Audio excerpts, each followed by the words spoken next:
तो पहला जो टॉपिक है इसका, पहला जो इसका टॉपिक है that is invoking fundamental rights. ठीक है, तो invoking fundamental rights, as you know, constitution जो है हमारा फर्स्ट चैप्टर, उसमें हमने पढ़ा कि किस तरह प्रिंसिपल्स है हमारी सोसाइटी की, हमारी डेमोक्रेटिक पॉलिटी के कुछ प्रिंसिपल्स है, राइट। ये वाला जितने भी प्रिंसिपल्स है, जितने भी हमारे पास डेमोक्रेटिक रूल्स है, कहीं ना कहीं हमारा जो फंडामेंटल राइट है वो इन सारी चीजों को डिफाइन करता है। लाइक कॉन्स्टिट्यूशन किस पे दारोमदार रखता है? फंडामेंटल राइट्स पे। और वो जो फंडामेंटल राइट्स है वो बेसिक है। ये जो राइट्स है वो हर एक इंडियन को इक्वली मिलने चाहिए। और मार्जिनलाइज का तो दूर दूर तक सवाल नहीं कि इन्हें कोई मार्जिनलाइज करे, इन्हें कोई अलग से ट्रीटमेंट दे। तो फंडामेंटल राइट्स ही हमें सिखाता है कि हर एक को इक्वली ट्रीट करो।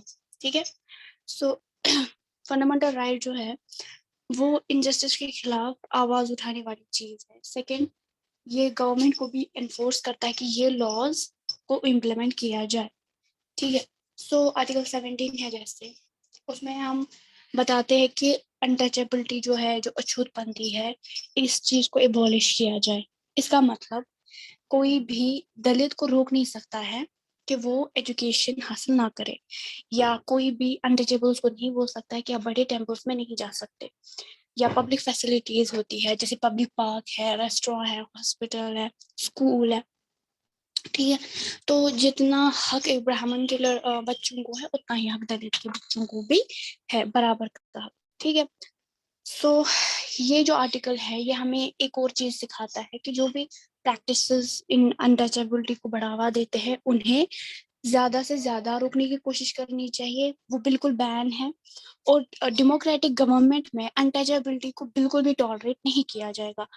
इनफैक्ट अब तो ये क्राइम भी माना जाता है। ठीक है, ये सिर्फ आर्टिकल 17 की ही बात है, लेकिन और भी सेक्शंस है कॉन्स्टिट्यूशन के अंदर जो अनटचेबिलिटी को स्ट्रॉन्ग करता है। ठीक है, बढ़ावा देता है और हर चीज को, यानी अनटचेबिलिटी के खिलाफ जो भी डिप्राइवेशन की गई है उसे खत्म करता है। लाइक आर्टिकल 15 है हमारे पास, उसमें बताया गया है कि कोई भी सिटीजन इंडिया का इसको डिस्क्रिमिनेट ना किया जाए उसके रिलीजन के नाम पे, कास्ट के नाम पे, कहाँ वो पैदा हुआ है उसके नाम पे। तो हर एक को, जैसे कि चैप्टर इक्वालिटी में भी आपने पढ़ा ये चीज। ठीक है, अगर जो दलित है, ठीक है, दलित्स को इन्वोक किया या इनको हटाया गया इनके राइट से, तो या इनको फील हो रहा है कि इन्हें सोसाइटी या कोई community, even government badly treat करती है, तो तब इन्हें क्या करना है? ठीक है, तो ये जो दलित्स है इन्होंने गवर्नमेंट का या कॉन्स्टिट्यूशन का अटेंशन किसकी तरफ ड्रॉ किया? जस्टिस की तरफ, कि हमें जस्टिस चाहिए। दूसरे माइनॉरिटी के ग्रुप जो है वो अलग फंडामेंटल सेक्शन ऑफ राइट्स को एंजॉय करते हैं, या हम अलग करते हैं, हमें क्यों अलग रखा गया है? इस तरह के क्वेश्चन इन्होंने पूछे। So they have particularly drawn up the right. तो ये चाहते थे कि हमें राइट है, जैसे कि फ्रीडम ऑफ रिलीजन है, कल्चरल एजुकेशनल राइट्स है, तो इनका डिस्टिंक्ट कल्चर है, किसी का अलग कल्चर है, मुस्लिम्स का अलग कल्चर है, हिंदू का अलग कल्चर है। ठीक है, तो इनका जो भी कल्चर है, जो भी डिसीजन है कि किस तरह ये प्रिजर्व कर सकते हैं अपने कल्चर को, किस तरह हम, यानी अगर हम मेरी बात करें तो जैसे कि हम मुस्लिम कम्युनिटी के हैं, तो मुझे भी फील होगा कि मेरा जो मतलब स्कूल है वो मुझे वो सारी फैसिलिटीज नहीं दे रहा है जो मेरे साथ की क्लासमेट को दे रहा है जो हिंदू है। ठीक है, तो हम वहां पे क्या कर सकते हैं? आवाज उठा सकते हैं। और गवर्नमेंट की यहाँ पे रिस्पॉन्सिबिलिटी है कि वो हमें ग्रांट करे। क्या ग्रांट करे हम? कि डिफरेंट कल्चर फॉर्म्स को प्रिजर्व करे। यहाँ पे जैसे कि कश्मीर है या इंडिया है, इसमें एक चीज अच्छी है कि यहाँ पे प्रिजर्वेंस है हर एक कल्चर की, यहाँ पे माइनॉरिटी की भी प्रिजर्वेंस की गई है। यानी कि कॉन्स्टिट्यूशन के अंदर लिखा गया है कि कश्मीर का ये कल्चर है, कश्मीर की ये लैंग्वेज है, सिर्फ कश्मीरी नहीं, डोगरी भी है उसमें। ठीक है, या पाखी भी है, पहाड़ी लैंग्वेज भी है। इसका मतलब जब कॉन्स्टिट्यूशन रिकॉग्नाइजेशन देती है किसी लैंग्वेज को, तो हम उसको डिप्राइव नहीं कर सकते हैं। ठीक है, या चाहे कल्चर को, कोई भी इसको वाइप आउट नहीं कर सकता है, चाहे मेजोरिटी में हो या माइनॉरिटी में हो। अगर माइनॉरिटी का कल्चर है तो मेजोरिटी उसको खत्म नहीं कर सकती है। समझ आया? Now there is law for the marginalized. अब किसी को अगर मार्जिनलाइज किया गया है, वो माइनॉरिटी में आते हैं, तो उनके लिए लॉज क्या क्या बनाए गए हैं। सो एज यू रीड कि जो गवर्नमेंट है वो लॉज बनाती है सिटीजन को प्रोटेक्ट करने के लिए, ठीक है। बट यहाँ पे कुछ स्पेसिफिक लॉज और पॉलिसीज है मार्जिनलाइज ग्रुप के लिए। हमारी कंट्री में जो मार्जिनलाइज ग्रुप है उनके लिए कुछ स्पेसिफिक लॉज बनाए गए हैं। लाइक वो लॉज है, ये वो स्कीम्स है जो इमर्ज करते हैं दूसरे कम्युनिटी से या किसी सर्वे से। लाइक कोई कम्युनिटी है, ठीक है, तो उनको पॉलिसीज में पीछे रखा जाता है तो वो आवाज उठा सकते हैं। या हम सर्वे करते हैं, गवर्नमेंट क्या करती है, हर साल सर्वे करती है। मानो मुस्लिम्स कितने पढ़े लिखे हैं, या पानी जो साफ पानी है वो किन को कितना मिलता है, ठीक है। तो अगर सर्वे में ये पता चला कि जो ग्रुप है माइनॉरिटी ग्रुप, उनको पीने का पानी ज्यादा अच्छे से नहीं मिलता है, तो उसके ऊपर फिर गवर्नमेंट की जिम्मेदारी बनती है कि वो पूरे एफर्ट्स लगाए कि वो क्या बना सकते हैं, अच्छी पॉलिसीज और अच्छी अपॉर्चुनिटीज। देन सोशल जस्टिस, उनका हक है कि वो प्रमोट करे सोशल जस्टिस को। What do mean by promoting the social justice? इसका मतलब कि मैं आपको एग्जांपल से समझाऊंगी कि जो गवर्नमेंट है, अगर वो माइनॉरिटी ग्रुप्स के स्टूडेंट्स जाते हैं पढ़ने के लिए बाहर, ठीक है, लेकिन वहां पे उनको एडजस्टमेंट में प्रॉब्लम हो रही है क्योंकि दूसरे बच्चे उनको एक्सेप्ट नहीं कर रहे हैं, तो यहाँ पे क्या पॉलिसी हो सकती है कि आदिवासी बच्चों के लिए या फिर मतलब दलित बच्चों के लिए अलग हॉस्टल्स बनाए जाए, ठीक है, ताकि उनको वो अपने लोकेलिटी जैसा मिले एंड उनको एजुकेशन भी हासिल हो, यानी रहने की भी प्रॉब्लम ना हो, ठीक है। उसके बाद कुछ सडन फैसिलिटीज हो सकती है, लाइक गवर्नमेंट प्रमोट करते हैं लॉज, अलग अलग लॉज, अलग अलग पॉलिसीज, रिजर्वेशन की पॉलिसीज। जैसे मैंने आपको पहले ही चैप्टर में समझाया कि रिजर्वेशन कैसे होती है। तो अगर जैसे कि कोई जॉब है उसमें 50% जो है वो जनरल कैटेगरी के आएंगे, तो 50% जो है वो माइनॉरिटी ग्रुप आएगा, यानी कि 50% के लिए कोई और एलिजिबल नहीं है। मैं आपको ऐसे समझाऊंगी, जैसे कि 100 सीटें हैं, ठीक है, 100 सीटों में जो 40% है, 40 सीटें वो माइनॉरिटी ग्रुप के लिए दी गई। इसका मतलब कुछ भी हो, 40 जो सीट है वो सिर्फ माइनॉरिटी ग्रुप को ही दी जाएगी, मेजोरिटी ग्रुप को नहीं। मेजोरिटी ग्रुप के लिए वही मतलब 60 सीटें होंगी। समझ आया? तो दैट इज रिजर्वेशन। एंड उसके बाद ये जो रिजर्वेशन पॉलिसी है ये किस तरह काम करती है, तो गवर्नमेंट एक लिस्ट प्रोवाइड करती है, ठीक है, उसमें वो बाजाबिता से लिखे जाते हैं कि किस तरह आपको स्टूडेंट्स को, या मतलब इलेक्शन में अगर कोई लिस्ट है, कोई लिस्ट निकला, तो इलेक्शन में खड़े होने वाले जो कैंडिडेट है वो 30% माइनॉरिटी होंगे, तो वो सिर्फ उन्हीं के लिए होंगे। एक तरह का ये प्रूफ है, फर्निश प्रूफ है। सेकेंड थिंग, हमारे पास जो सर्टिफिकेट्स होती है, ठीक है, अब किसको पता है कि माइनॉरिटी से कौन है और मेजोरिटी से कौन है? तो आपको पता है कि बैकवर्ड क्लास सर्टिफिकेट होती है ना, तो इनके पास बाजाबता बैकवर्ड क्लास सर्टिफिकेट होती है, जो इनका एक तरह का आईडी प्रूफ होता है कि ये लोग ट्राइबल कम्युनिटी से है या किसी माइनॉरिटी ग्रुप से है।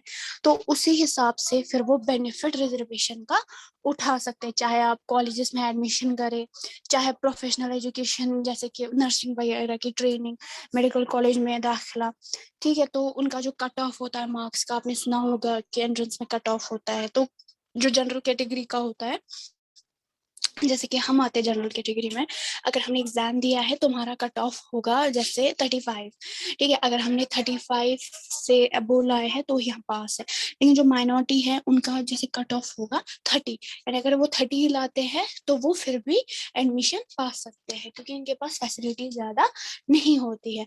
एंड सबसे ज्यादा चीज मैंने जो बोला कि उनके पास क्या होनी चाहिए, उनके पास एक बैकवर्ड क्लास की सर्टिफिकेट होनी चाहिए जिससे वो रिजर्वेशन का फायदा उठा सकते हैं।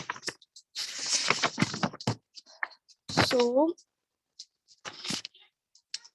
नेक्स्ट जो आपका टॉपिक है, इसमें आज मैंने आपको 2 टॉपिक्स कवर किए, laws for the marginalized and involving fundamental rights, ठीक है।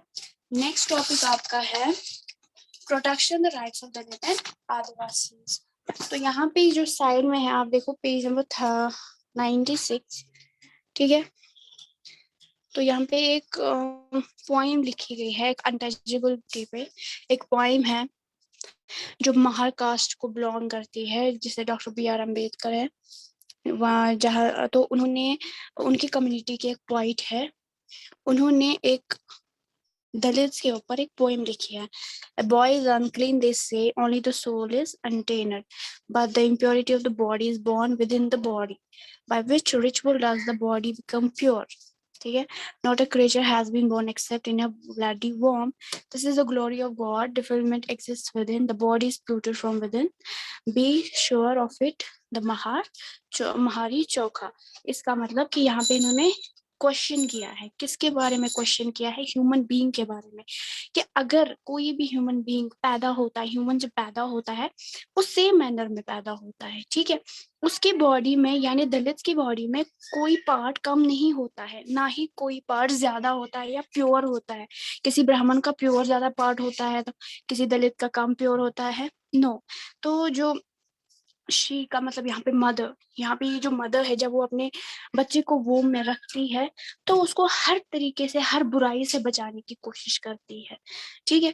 तो ये जो कास्टिज्म है, तो यही वो चीज है जो लोगों के बीच में एक्सेस स्पेस लाता है, डिग्निटी का कंसेप्ट लाता है, ठीक है, वर्क का कंसेप्ट लाता है, बट फ्रॉम विद इन, ठीक है। तो अगर आपको चेंज करनी है कोई चीज तो आप अपने थॉट से, अपने वैल्यू से और बिलीफ से वो चेंज कर सकते हैं, ठीक है।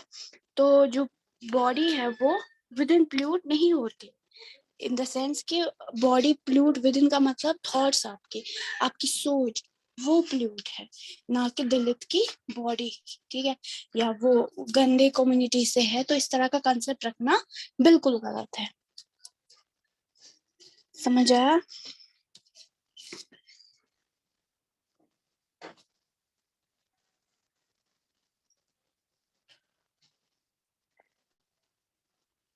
फरहाना आपको समझ आया? Yes ma'am. आप मुझे जरा बताओ, लॉज फॉर द मार्जिनलाइज्ड, बताओ जल्दी।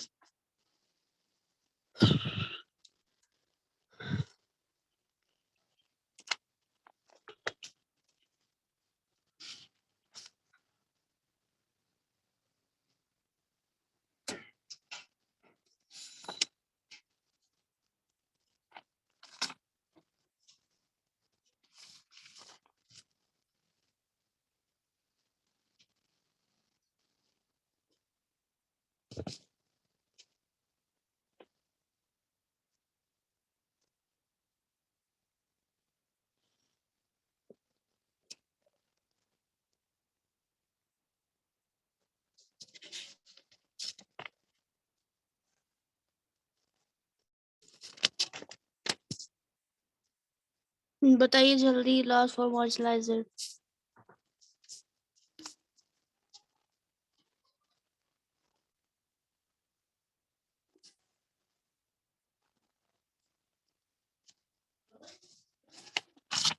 इर्तिका बताइए।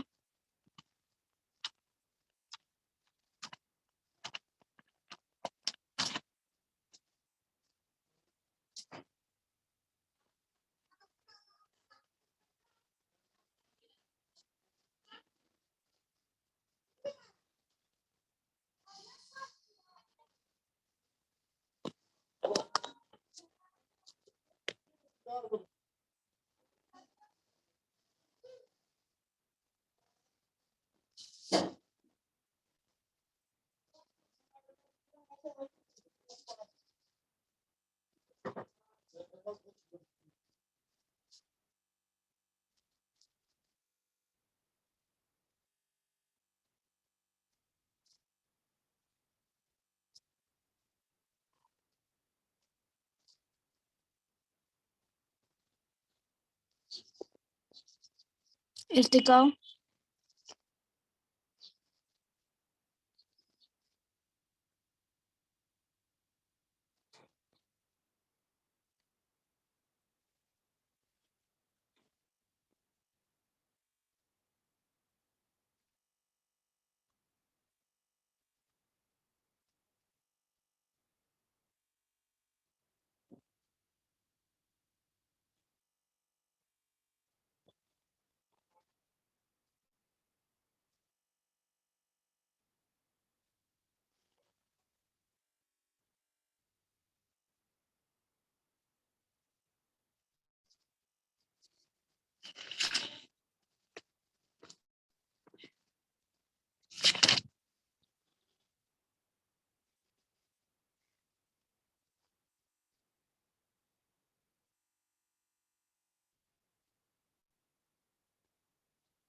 हेलो,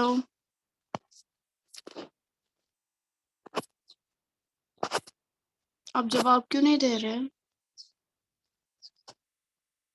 अर्तिका,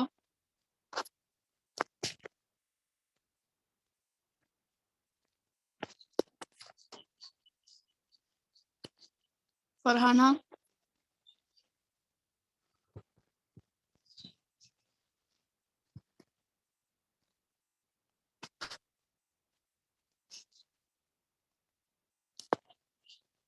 चले कीजिए लीव, जब जवाब भी नहीं देना है तो।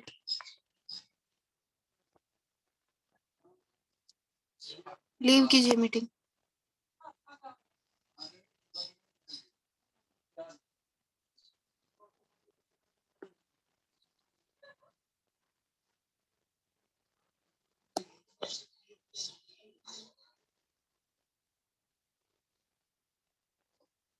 अर्तिका, आप भी लीव कीजिए।